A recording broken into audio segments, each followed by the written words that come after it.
ایک ضرورت مند آدمی کا قصہ۔ ایک شخص تھا جس کی بیٹی بیمار تھی۔ اس کو شہد کی بہت ضرورت تھی۔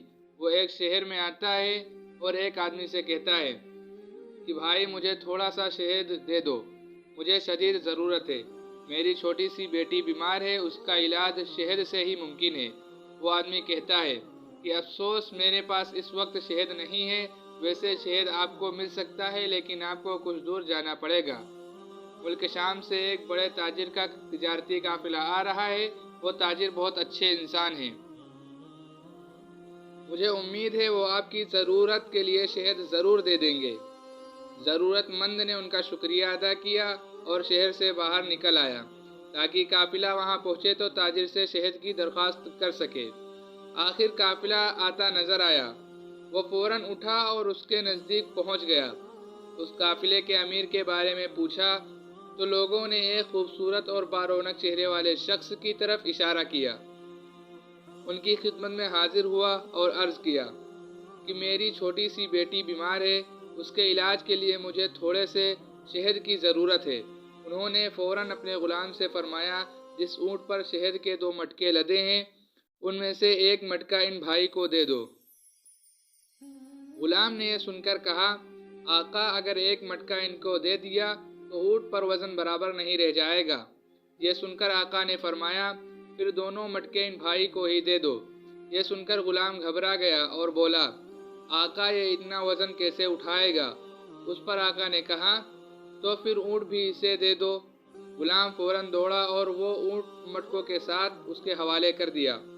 وہ ضرورت مند ان کا شکریہ ادا کر کے اونٹ کی رسی تھام کر چلا گیا۔ وہ حیران بھی تھا اور دل سے بے تحاشا دعائیں بھی دے رہا تھا۔ وہ سوچ رہا تھا کہ یہ شخص کس قدر سخی ہے، میں نے اس سے تھوڑا سا شہد مانگا تھا اور اس نے مجھے 2 مٹکے دے دیے اور ساتھ میں اونٹ بھی دے دیا جس پر مٹکے لدے ہوئے ہیں۔ ادھر غلام اپنے آقا کی خدمت میں حاضر ہوا تو آقا نے غلام سے کہا جب میں نے تم سے کہا کہ اسے 1 مٹکا دے دو تو تم نہیں گئے، دوسرا مٹکا دینے کے لیے کہا تو بھی تم نہیں گئے، پھر جب میں نے یہ کہا کہ اونٹ بھی اسے دے دو تو تم دوڑتے ہوئے چلے گئے، اس کی کیا وجہ تھی؟ غلام نے جواب دیا آقا جب میں نے یہ کہا کہ 1 پورا مٹکا دینے سے اونٹ پر وزن برابر نہیں رہے گا تو آپ نے دوسرا مٹکا بھی دینے کا حکم فرمایا۔ جب میں نے یہ کہا کہ وہ دونوں مٹکے کیسے اٹھائے گا تو آپ نے فرمایا کہ اونٹ بھی اسے دے دو۔ اب میں ڈر گیا کہ اگر اب میں نے کوئی اعتراض کیا تو آپ مجھے بھی اس کے ساتھ جانے کا حکم فرما دیں گے، اس لیے میں نے دوڑ لگا دی۔ اس پر آقا نے کہا اگر تم اس کے ساتھ چلے جاتے تو اس غلامی سے آزاد ہو جاتے، یہ تو اور بھی اچھا تھا۔ جواب میں غلام نے کہا آقا میں آزادی نہیں چاہتا، اس لیے کہ آپ کو تو مجھ جیسے سینکڑوں غلام مل جائیں گے لیکن مجھے آپ جیسا آقا نہیں ملے گا۔ میں آپ کی غلامی میں رہنے کو آزادی سے زیادہ پسند کرتا ہوں۔ آپ کو معلوم ہے کہ یہ آقا کون تھے؟